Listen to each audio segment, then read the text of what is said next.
Hello, podcast world, fellow horticulturists, lovers of plants, gardeners, family, and friends. Welcome to Shrubby Buddies, the podcast, friends with woodies for garden goodies. I'm host Matt Guthrie. And I'm host Tim Fleischer. Coming at you from Central Ohio, Zone 6B. We're just a couple of public horticulturists and certified arborists with experience in education, landscape design, gardening, retail, and wholesale. So grab a drink, polish your pruners, dust off that kneeling pad, and let's get down to business.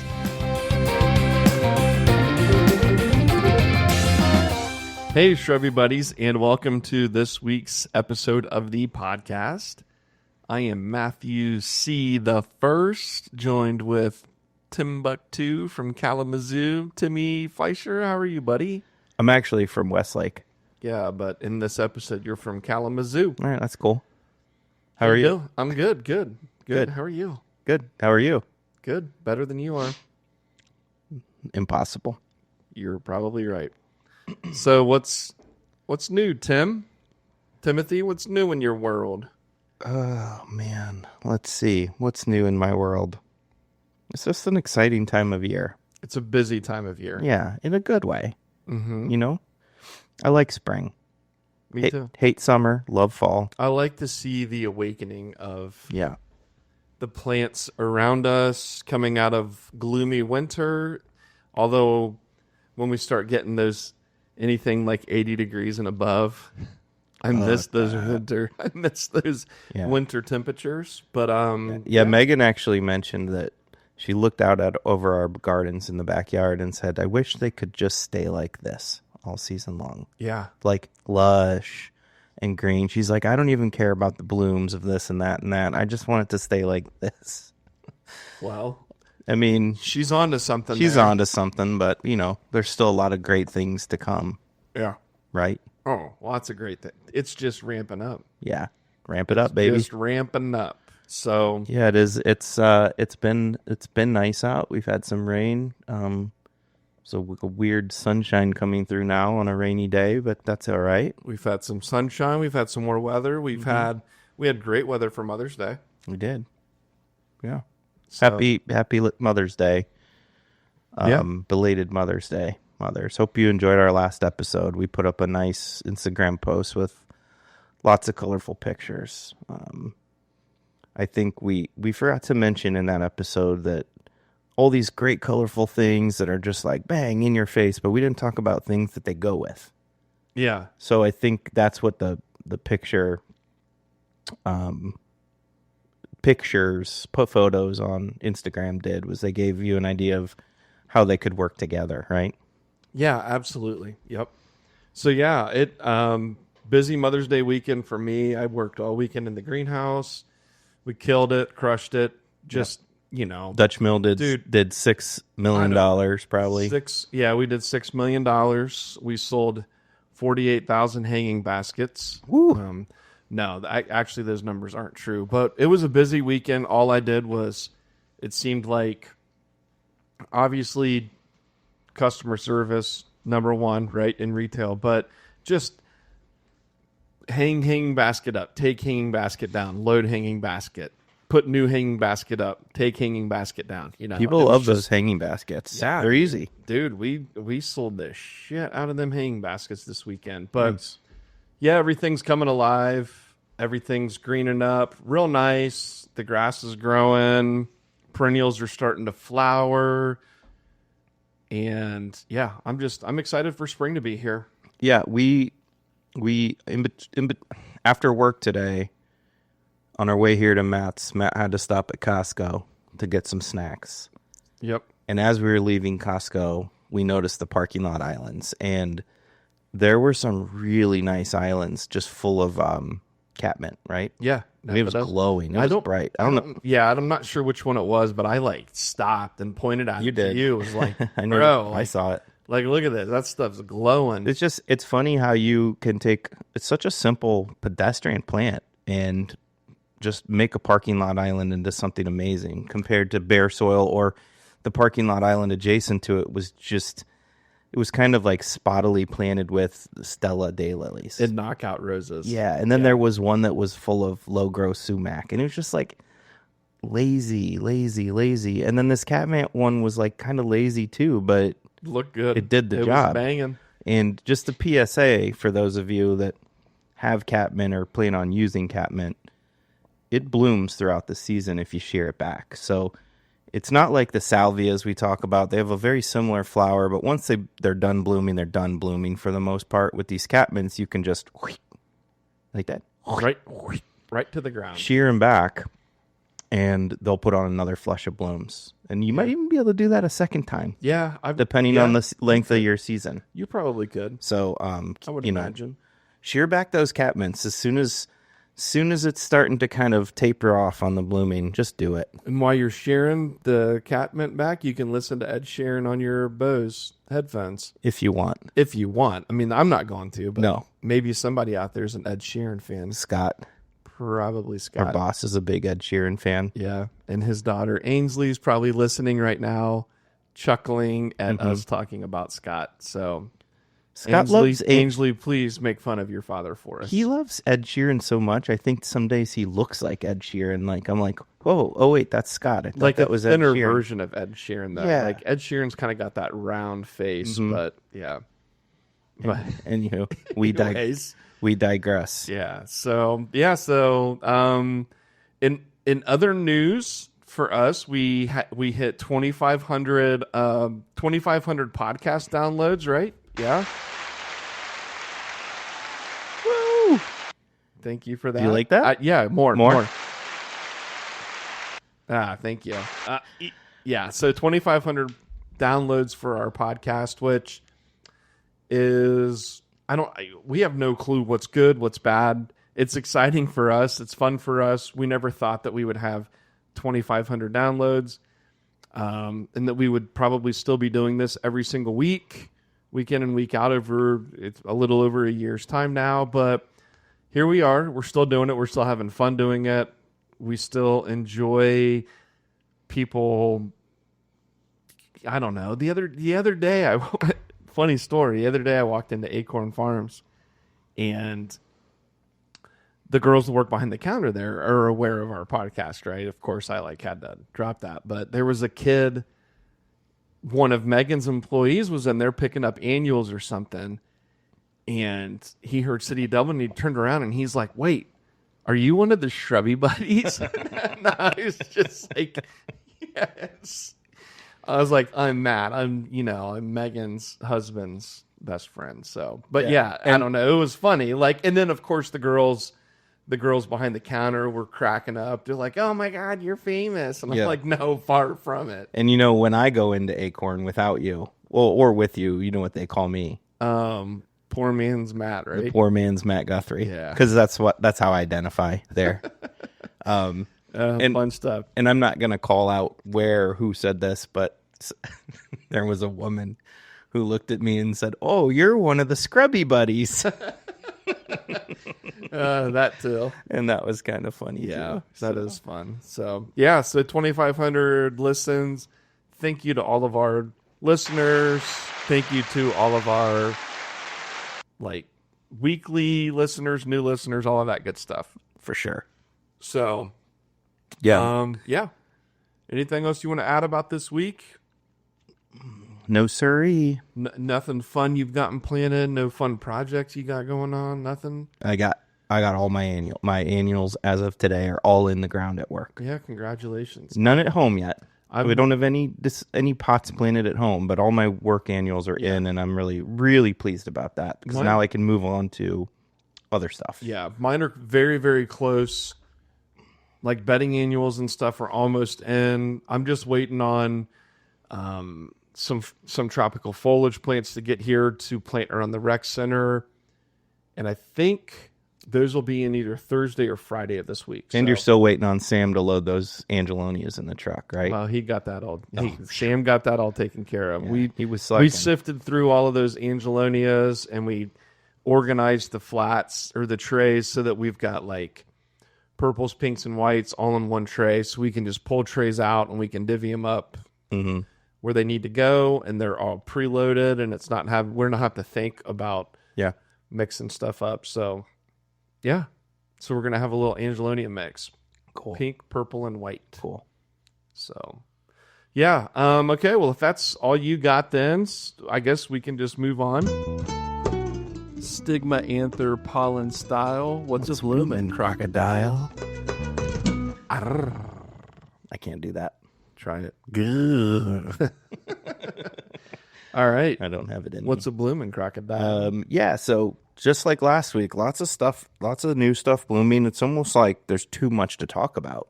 Never too much. But get a good list here. I'll start with the bad one, but the one that's really popping off right now out there in our natural areas is bush honeysuckle or Asian honeysuckles. Probably one of the worst one we have as far as just completely destroying the edge of woodlots and stuff like that. So makes me sad. And I mean, no one's planting it. It's just here to stay. So really sucks. But yeah, let's move on.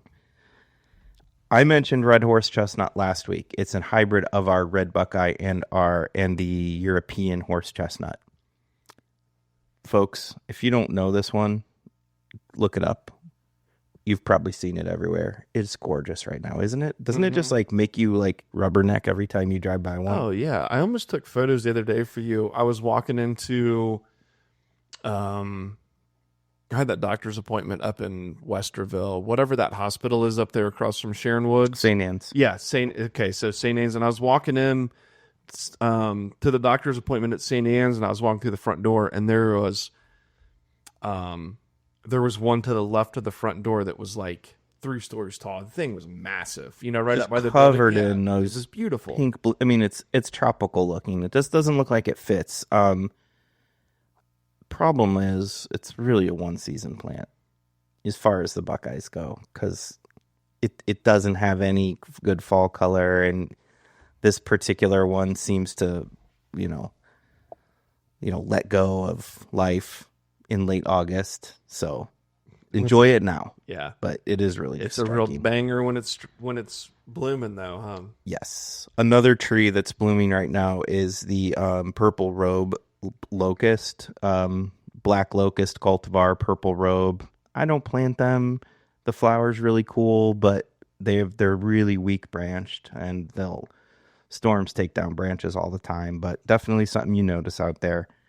Another tree I've noticed is hawthorn. Another one I'm not a huge fan of. There's a lot of people obsessed with hawthorns, and that's cool, but I'm just not. But they're blooming. I'm with you. Hawthorns and crabapples. Yeah. Yeah. Kind of in that same vein. And then this is more of like a shrub or a small tree, but white fringe tree. And that's a lovely one. There's a little grouping of them down at Riverside Crossing that I was like taking care of weeds, and I kind of smelled something and looked up, and they were just dangling right in my face, and I was like, that's a fun, pleasant surprise. Nothing like a little fringe dangle, huh? Fringe dangle right in my face. That's right. So yeah, it's a lovely native. That's another one that everyone should have in their garden if you've got some space. On to some perennials that are blooming. Bearded iris, which is one we are going to talk about a little in our talk today. Catmint, which is one we already mentioned. I mentioned a few salvia cultivars last week, but like all the salvias are blooming right now, and they look really great. So that's another one. Enjoy it right now, because when they're done blooming, they're fine. You're just not going to notice them right now. They're just jumping out of the landscape. Peonies are blooming. Last week I mentioned the tree peony. All my peonies at home are starting to bloom, and they come in a variety of colors, and they're beautiful. A couple in the more grass side of things that are maybe not as striking, but they're blooming nonetheless, is Deschampsia or tufted hairgrass. Yeah. So it's a cool season grass that really takes off. It's like one of our fastest grasses to get going, and it's already blooming. And it likes wet areas. It does, and it looks really great right now. Blue Zinger carex sedge. It's a type of sedge with like a bluish foliage, and I noticed that all mine's starting to bloom right now. And again, it's not what you're planting it for, but it is blooming nonetheless. the bulb alliums, which I know you have a wonderful planting of those coming up through your Amsonia in Dublin. And it's just the way those big balls float above the rest of the stuff is just really cool. You've got white ones and purple ones, big like baseball size flower heads, right? Some geraniums are blooming. Blue ice Amsonia is blooming, which is like a short cultivar of Amsonia, which we like. And then there is another woody on here, azaleas. I've noticed a lot of different azaleas blooming, which we struggled to do really well with here. There's a few that do better than others, but I've noticed yellow ones and orange ones and white ones and some pink ones. Okay. So, yeah. Azalea. Perfect. Yeah. Is that it? That's my list. I mean, that's a good list. It's pretty robust. It's a good list, and I'm sure I'm missing something. Yeah. I'm sure I'm missing lots of stuff, but we'll get to it next week. Yeah. Yeah. So, cool, man. So, that's what's in bloom. Go out, check it out, all of that good stuff. But now on to the main event. So, this week we want to talk about foliage texture. Mm-hmm. There's a lot of different textures. We want to briefly talk on the importance of foliage texture in the perennial border or your garden. But we're specifically going to talk about chunky textures. So things with bigger, chunkier leaves and kind of some things that they may pair nice with. So, yeah, Tim, you want to talk about kind of the, what texture does, what, in your words, what does texture do in the garden and why is it important? There's a lot of things you need to keep in mind if you're trying to plant a really beautiful perennial garden. And of course, the thing that we all think about right off the bat is color. We all want to pack it with color. And colors that work well with one another, right? And colors that, you want it to be blooming all year round. And that's all very important. Heights. If a plant gets tall or short, like you don't want to put something short in the back of the border with something tall up front so you can't see it. Yeah. So height is another thing. Planting style. There's all of these different things we want to keep in mind when we're designing and planting our perennial gardens, but something that is often overlooked is texture in the garden. And if you plant, let's just say you plant a lot of grasses, as we do, but then you use a lot of plants that have grass-like textures, say alliums and some of the irises. When there's like a lull in blooming, it kind of looks one note, right? Yeah. It just looks like a bunch of different kinds of grasses all packed in, like a bunch of green. And it doesn't really have that depth that you want in the garden. So texture is very important. And when we talk about texture, there's tons of different textures, right? So there's really lacy, fine textured, think of like lingerie. Yeah. Lingerie. We actually have an episode, Feather, Leather, and Lace, right? That we're going to think about someday, where we talk about all these different textures, fine textures. There's textures where you're talking more like growing straight and straight up in the air, or textures that are more floppy. Erect. Yes, erect. Floppy. That's the word I was looking for. Erect versus floppy. Erect and flaccid. There's things that are long and thin. There's things that are short and wide. What are we talking about? I don't know. I'm just saying texture is so important. But today we're going to focus on chunky textures. And it can be hard. The chunky textures can be hard. It's like it's really easy to find like strappy, thin texture stuff for the garden. It's like all over the place. But it can be hard to find things that work in your spot that has that really chunky texture that'll help set off the lacy texture. Yeah. Right? For sure. Yeah. So that's what we want to focus on, is how can you inject some of this chunky texture into your gardens that really help everything just kind of coexist and everything pop nicely. So we're not really talking about blooms today. Yep. We're not really going to get in. We might mention what the blooms are like on some of these plants, but we're not really going to get into how the bloom works with this texture or how the bloom works with this other bloom. We're really focusing on how the chunky foliage works with the plants, with the foliage of the plants around it, right? Yeah, So, yeah. Absolutely. So chunky butt foliage. Chunky butt foliage. Chunky butt foliage. That's what we have it. Yeah. That's so the title of our list here. I don't want to have this be some like regimented, like here's a list, take notes kind of thing. So let's just talk about this stuff, man, and kind of like our experiences with some of it and how we've used it. So, for me, whenever I'm gardening, I think I put texture before flowering. You sometimes. do. You do. Like I'm all about creating texture so that when things aren't flowering, there's still emotion in the garden, right? With the different textures and the heights and things. Even though there's more green than there is flowers and stuff, at least I can create some sort of a response out of using textures and heights. And I think we often draw, you and I both, from like going back to this old adage that I've made up, let nature guide you. Did I make that up or did I hear that? No, you made that up. Okay, let nature guide you. And it's like, I might look at a prairie and see a lot of grasses and a lot of forbs, but then I see something in there that is like got these big leaves, and it's like that really just kind of pops. Yeah. And so I think that's what I try to transfer into the gardens, is kind of that look from the natural areas with the chunky foliage. Yeah. So, speaking on prairies, I mean, some of the chunkier foliage plants that you and I often talk about, that are prairie plants, would be like our prairie docks and our compass plants. I know we've spoke on compass plant before, Rebecca maxima. Is the prairie dock and the compass plant, are they, compass plant is silphium, right? Yeah. Is prairie dock also silphium? Aren't they both silphiums? So they're both silphiums? I think they are too. Yeah. I'm pretty sure that they are. So, but yeah, I mean, and I think like, so the prairie dock's going to give you that like bigger kind of football-y shaped leaf, the compass plant's got that. How would you describe the leaf on the compass plant? Pointed, jagged. Yeah, it's weird, right? It looks like it's got fingers, kind of. Yeah, a real deeply lobed. Yeah, deeply lobed. That's what I was thinking.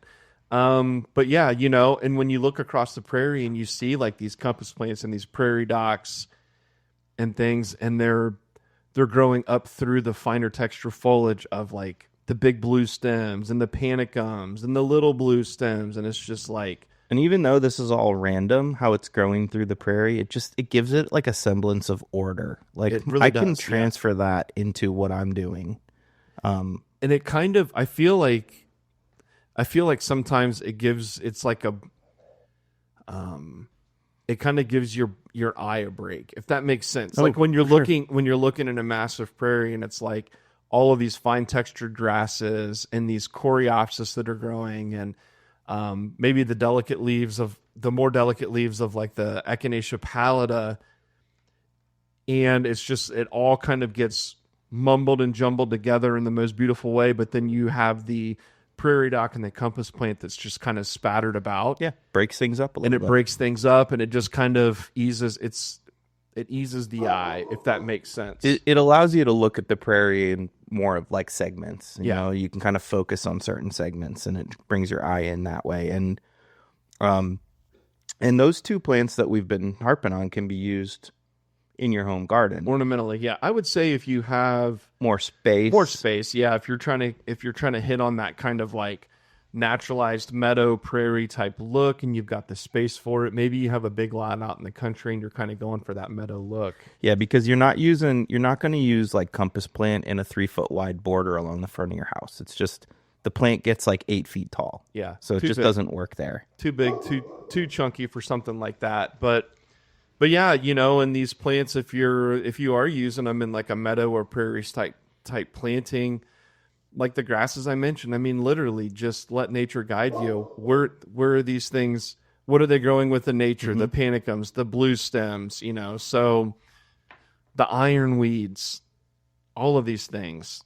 Yeah, exactly. Work great with them. Precisely. So, I really like specifically prairie dock with ornamental grasses. Yeah. Because it has such a big wide, like you said, it's like the size of a football of the leaves. And then these wispy grasses coming up through it. I think the first time I ever saw prairie dock used in the landscape was a photo that who was it? Adam Woodruff, the landscape designer out of New England, had this beautiful big like matrix border, and he had the compass or the prairie dock in it, and I was just like, whoa, like, okay, that works ornamentally. Yeah, and we should be using more for of sure. it. So for sure, yeah. Kind of along the same lines as that, and Matt mentioned it, but was Rudbeckia maxima. Yeah. So, what's the common name on that? Great coneflower, large coneflower, gray coneflower, just Dumbo's ears. Dumbo's ears. So the foliage on that is very big, rounded off, and it's blue. Mm-hmm. But it sits way down low, the foliage. So, it does come out very early in the season, so you definitely can notice it. But and then it sends up these tall shoots of these like sombrero-like yellow flowers. But even when it's not blooming, because it has that chunky foliage, it can help the rest of your garden out. Plus the blue color. Yeah. And that blue pairs really well with like purple leaf stuff or chartreuse leaf stuff. We have smaller ironweeds and thalictrum as good companion plants to plant alongside but you know that I use Rudbeckia maxima a lot. I know you use it a lot. A lot of people we work with tend to use it a lot. So yeah, and I was open plantings. I was trying to look up real quick what the common name for thalictrum is, because Meadow rue. Yeah, it slipped my mind. Yeah, so meadow rue definitely pairs good with that. Like the one cultivar that we've been using is called cotton candy, and it's a fantastic plant. I'm really happy with that. We got it in plugs and we've been growing it up. This is not part of the talk. We're not supposed to be talking about other stuff, but I'm really happy with that cotton candy. Yeah, so Google thalictrum cotton candy and figure out a space for it in your perennial border. Yeah, so so we've talking about prairie, like so those are some of the prairie type plants. You were talking about like let nature guide you sort of a thing. Now one spot you can get into like some really chunky foliage is the shade garden. Yeah, right? We have a lot of shade plants on this list when we just started thinking about chunky foliage because so with shade plants, I think the chunky foliage kind of is maybe like an evolutionary type thing. Yeah. So less light in the shade, bigger leaves, you're maximizing photosynthesis. Right, catching all the light that you can get. As much light as you can get. But I know that there's a lot of people that have shade gardens, and shade gardens can be a struggle sometimes. It's always like, hosta, and that's pretty much what people know for a shade garden, or maybe some ferns. But there's some other cool plants too that work fantastic in the shade garden. Like Bernera Jack of Diamonds is Siberian bug gloss. The Jack of Diamonds one has just got these massive, like 8 or 9 inch sized silver foliage leaves, pretty blue flowers in the spring. Pairs well with the spigelia, the what is that? Indian pinks, and carex, and gosh, the list can go on. Yeah, specifically, I like it with like an Everillo or like a bright yellow carex. Yeah. It really brings out the white margins and stuff in those leaves. I have it used with carex blue zinger, and it really pops nice with the blue zinger. Yeah. So but there's like the Bernera Jack of Diamonds. So any of the Berneras really would be some chunky foliage. Of course, we've gushed about Bernera a lot in the past, but Jack of Diamonds specifically has much bigger leaves. Yeah, it's got humongous leaves. Jack Frost is probably the most common one. Now, all of these Berneras are going to kind of have these like card type names. There's like, is there a Queen of Hearts? There's like the Jack Frost, the Jack of Diamonds, I think. I don't know. It's funny. I didn't even put that together. I think that there's some like card names. I know there's one called Sterling Silver that's got like more of the silver in it. But yeah, so I think it pairs well with the spigelia, and then it really makes the red in the spigelia pop. But the spigelia is going to have kind of that finer texture foliage that pairs nice with that chunkier plant. Hostas, of course. Yeah, in the shade. you mentioned hostas as being fairly pedestrian, like, because we all know about hostas, and you tend to get stuck in a rut. Like, let's shade, you just go hosta, and that's fine. There are thousands of diffent hostas, so There's some really cool. you can hostas really too. plan a hosta garden that's very dynamic with small ones and big ones and all the different colors and heights. But hostas can be very utilitarian for that chunky foliage aspect. One of the downsides is the deer eat them. Mm-hmm. It is one of their favorites. So yeah, it's like a little salad buffet for them. it is. But once they grow, usually once they grow past that tender stage, you're good if you can get them along that far. Yeah. But something that works really good with the hostas is a stilby. Yeah, like Visions of Stilby, like Visions in pink or Visions in red. And we're not supposed to harp on flowers too much, but those bright flowers hanging above those hosta leaves really set everything off. But I think that the big chunky foliage really backdrops those flowers nice too of a hosta. So, but with the astilbe, really fine cut foliage, fern-like foliage that really works well with the hostas. So yeah, absolutely. And if you need to brighten up, kind of a shaded area, perennial plant of the year a few years back is Aurelia Sun King, common name is spikenard, but spikenard. Most I love people that are word. just going to call it Aurelia or Sun King Aurelia. But yeah, just this big chunky plant. It grows like a shrub. These things will get, if they like where they're at, they'll get 4 foot tall. Or more. Yeah. And it's just got this like yellow chartreusey foliage that's big and chunky. But yeah, and you can pair that up with like a goat's beard, a finer textured goat's beard. That's really going to pair nice with the chunky foliage of a bigger goat's beard, because since the Aurelia is so big, you need one of the larger goat's beard to kind of hold up with this, because it's a big plant. It just performs like a shrub throughout the season. The only thing is, once it gets cold, it just melts to the ground. Yeah. Whereas the shrub is going to keep that stature. But it's been one of the most dependable plants in our yard. And we have a bunch of them. Yeah. In our yard. Oh, yeah. And when the ones that get a little more sun are like really intense neon, but even the ones in full shade still have a nice chartreuse color to them that stands out from the rest of the green. So yeah, I've used them not as much as probably like you guys have at your house. I've got one here. I had one at my old house that was really nice, but I've used them, and plant things around the city, and I just love that big chunky foliage. I do really, and really tough plant. Like once established, you don't need any watering, down the line. Once established. They also make really neat little flowers that are kind of like not the point of the plant, but I always like to look at them up close. They're kind of small and you don't really notice them, but yeah, cool. Yeah. And the ligularia is another one that gets used in the shade, and I've drawn a blank on what the common name for ligularia is. Same. I don't know. Let me Google it. But yeah, so ligularia is going to be one of these ones that's got this big green, sometimes darker purple, sometimes darker purple, but just kind of glossy, chunky foliage with yellow flowers, and they can get to be a big plant too. Really big, like scalloped edge leaves that are big and like round. So, just a neat texture to add to the garden that, also deer proof. Oh, on the ligularias. Okay, I didn't realize that. Oh, yeah. Leopard plant is the common name. Yeah, I've never heard of that. I've just always referred to it as ligularia, but leopard plant. But yeah, so that's a good one to use. I've seen these things. They perform best in the shade. I have seen them where they've gotten a decent amount of sun, but in an area of the country that probably gets a little bit more moisture and cooler temperatures, I don't know how they would do down here where we're at with a little bit more of the sun. I think that they perform better here in the shade. Definitely in the shade. But I like them with the Actea. I've seen them paired up with Actea before.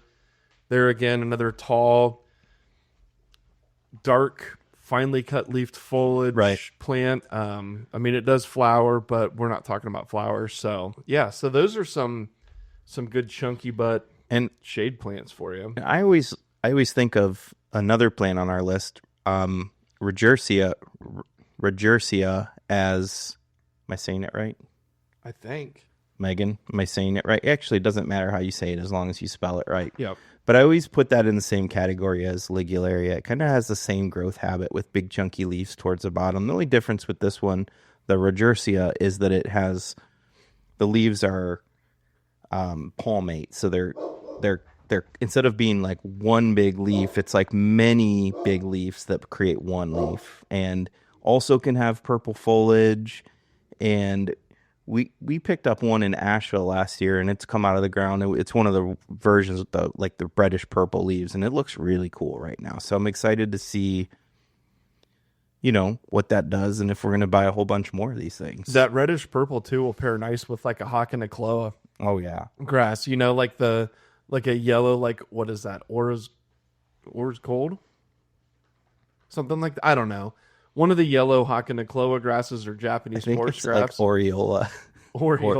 Not areola, but Aureola. Aureola Yeah. gold or something. It will, and in pairing that with a Hawkenacloa just reminds me of like a nice like Japanese garden, right? Yeah. Aureola. Yeah. You got that right, bub. Oh my God, I've lost my train of thought now. We got a lot of shade plants on this We list. do, but like we said, that kind of lends itself right to the shady garden. But we have talked about some other ones. There's some utilitarian type plants here, like heuchera.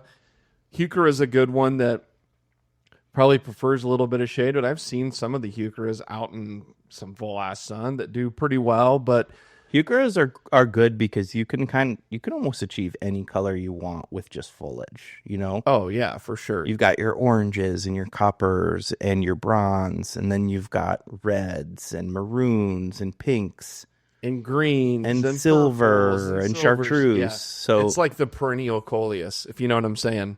I like that. You know what I mean? I like that. Can you trademark that? Perennial coleus. Do you think anyone's ever said that before? I don't know, but I just said it. Yeah. It is like the perennial coleus. I like that a lot. And the leaves hold that color all season. It's not just like a new growth thing and then they turn green. They hold that bright color. And I think they're often used improperly.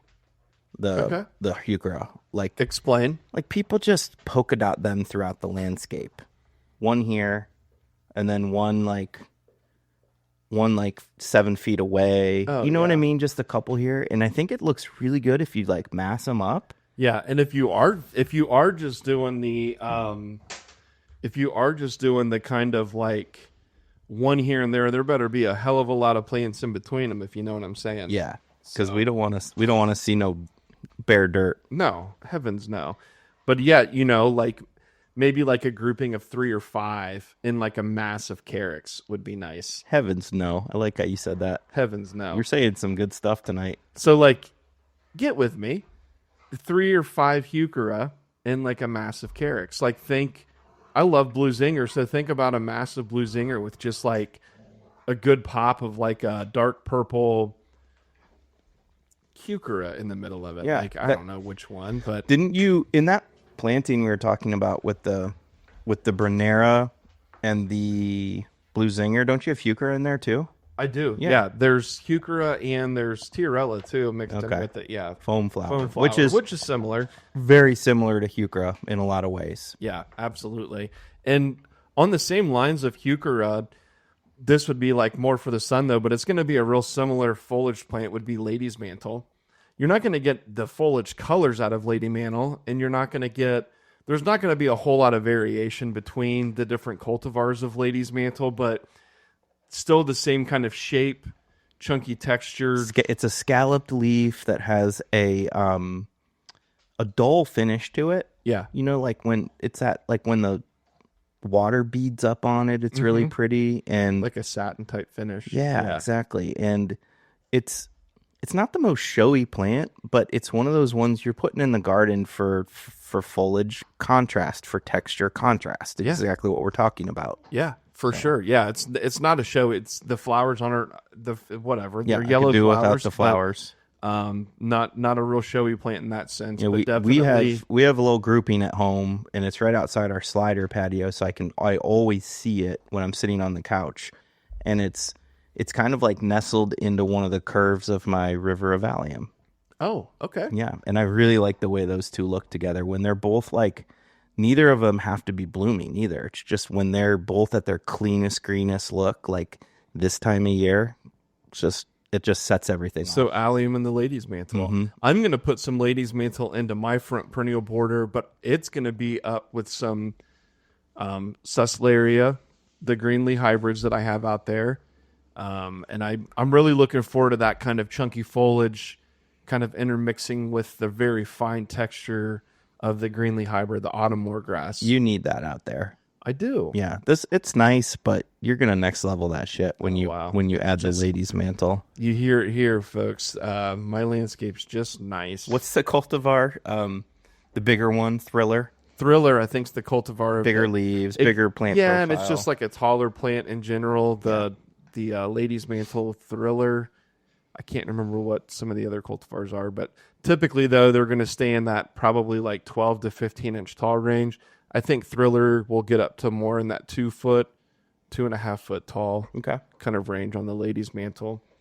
And then the last perennial on this list that we have is bearded iris, and it was like a late ad on my end, but it's a neat one because just all irises have a foliage that looks like grass.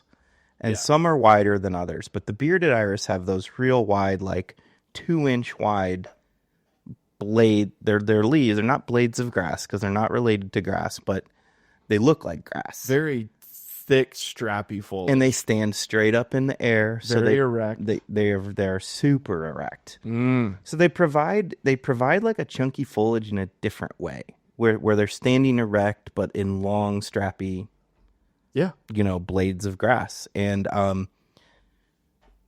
the plant we thought that we thought paired well with this was peonies, because they're, if you remember my segment about what's a blooming crocodile, those are both blooming right now, and together they work really nicely. Yeah. And they're kind of like both old fashioned. I call them grandma plants, and I don't mean that in like a derogatory way at all. I use tons of peonies, so don't get me wrong, but those are two very old fashioned plants that if you move into a house that, was owned by the same family for a long time, they're going to have bearded iris and peony in the landscape. You can just count on that. If you move into like an old house out in the country, your peonies are just going to be randomly placed about the yard. Like in perfect rings throughout the yard, like they're trees. Yeah, and it's always like we're going to mow around them, but we're never going to weed eat around them. So we're going to have this like manicured grass with this tall ass, like 15-inch tall blade of grass around the peonies. I'm dying because I know there's a nursery we drive to sometimes to pick up plants. That's where my mind was. Are you thinking Willoway? Yes, and we just passed some of these homes along these like state routes, and there's just like peonies in the middle of a front yard like it's a dogwood or something. Yeah. And you're right. They're not like mulched and weed eated or weeds pulled. No. Freaking grandma plant. So what I would do is put them in your perennial border and maybe pair them with the bearded iris to kind of provide a little texture difference. So when they are blooming, they're striking. They're blooming together. But then when they're not blooming, they still provide you with that neat look. We say grandma plant, and it's funny because 20 years ago, peonies were like, meh, but they're definitely like making this massive comeback. They're in style. And the irises too, they're like in style. And I think it's like, all these people that are like hipsters now that are like, stuff from the 50s is cool again. Exactly. We're going to go like thrifting for the 1950s, like vibe, and we're going to plant some peonies and not weed eat around them. I like that. Yeah. And what's funny is like my local like gardening page on Facebook for my community. Yeah. Right now, everyone's like, I got this color iris. I'll trade it for that color iris. And it's like people are obsessed with like, if you have purple, you want yellow. Mm-hmm. If you have yellow, you want orange. If you have orange, you want white. Like it's just So just a fun little plant to play around with. Definitely chunky foliage and definitely tough as nails. And chunky flowers, too. I know we're not talking about flowers, but some of the chunkiest of flowers. They are a chunky ass. And some have a lovely scent to them, but you got to get your nose right up into that beard. Yeah, you do. And, God, bonus round. Bonus round on the chunky foliage. We got a bonus We're round. just going to talk about a handful of annuals that you can use. Chunky annuals, they're foliage or more tropical type plants that you could work into annual displays, or maybe if you have bigger pots on your patio, you do a lot of entertaining on your patio around the house. You can work them into perennial gardens too. You can work them into perennial gardens, particularly if you have the room to do it. Right, and a lot of times you install a perennial garden and it takes a year or two for things to really start growing together like you want them to, and that's a perfect time to pop in annuals. Oh yeah, in some of these voids, and we've got a few annuals on our list that have just big, bold foliage.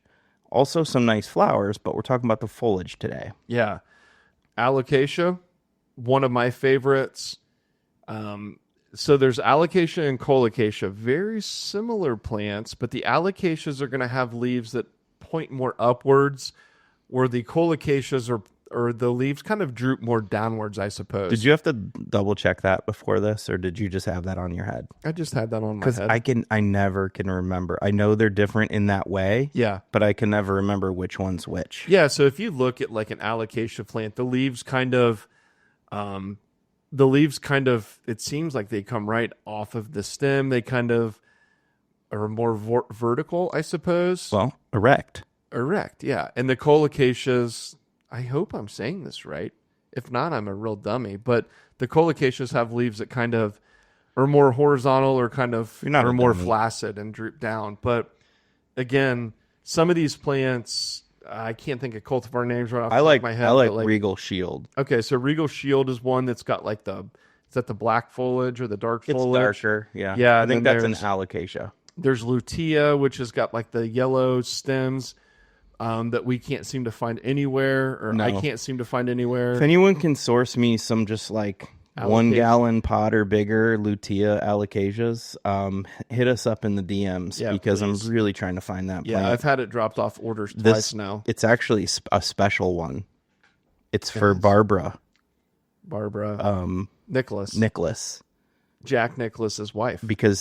Because we have a big tournament coming up here in Dublin, the Memorial Golf Tournament, and she's being honored, and she really likes yellow. Yeah. So we're trying to zhuzh up the yellow around the golf course, and I thought that'd be like a nice centerpiece for I'm using yellow cannas and begonias and some other things, and we can't find it. So, Barbara really wants this. So if you're listening and you've got a hook it up. Yeah. Sorry, I digress. So alocasias, you can get the alocasias in all different sizes, stuff from really small houseplant type things to these big chunky foliage plants that we're talking about. Same with the colocacias. Think of like caladium on steroids, but without all of the crazy colors. That would be like your colocacias. You spoke about cannas. Cannas are another one. Big chunky foliage, quick growers. You can get these things in green, bronze. You can get the variegated foliage, like the white and green variegated foliage, or like red and green variegated foliage. You can get variegated flowers. Yeah, you can get all kinds of stuff with the cannas, but cannas work in really nice, I think, because some of the cannas too don't get massive. No, and even the ones that do, they grow very straight and like slender. Yeah. Whereas some of these like calocasias they have a broad footprint, but cannas don't. So you can kind of tuck them in and just let them rise up through. Yeah, for sure. And then the last kind of annual / there are hardy now, but that would be banana. So I've always used bananas as an annual type foliage plant. Big, fast growing, huge chunky foliage. They've become very fashionable, especially those semi-hardy ones. What are they? Bosjos? Yeah, Basju, Basjoo, something like that. Because people here in Ohio like the idea that they can plant that, kind of put an extra layer of mulch, and it'll come back. Mm-hmm. This tropical thing will come back, and they do. They really do. They do. Yeah. So we sell a lot of them at the greenhouse, but yeah. So cool. Basjoo. that kind of wraps it up for the chunky butt foliage. I hope that we gave you some ideas of ways to break up some of the finer textured foliage in your perennial garden, with some things that are going to kind of break some of that up, give you this chunkier foliage. Chunky, more cushion for the pushing. Something to ease your eye a little bit as you pan across the landscape. And the bonus round with some annuals that are sure to make you wow if used in your patio, like in a pot and stuff, or maybe tucked into the corner of your house behind the perennial border for a little bit of height. But yeah, you got anything to add? More cushion for the pushing. Okay, we get it. Chunky, husky, those are all words you can use for this foliage. Thank you for that addition. You're welcome. So, all right, people. Well, I think that does it for the Shrubby Buddies this week. Thank you very much. Maybe we can just do a little, like 2 or 3 part mini series here on foliage. Is that what you're thinking? Maybe. Okay. Maybe we can discuss another type of foliage texture next week. Feather, leather, and lace. Stay tuned, people. So, thank you for the 2,500 downloads and counting. We appreciate it so much. We do this for you. We also get quite a bit of enjoyment out of it, but we like that people are listening. Absolutely. Keep listening, people. Makes me happy. All right. Love you all harder. +2. Bye-bye. Bye.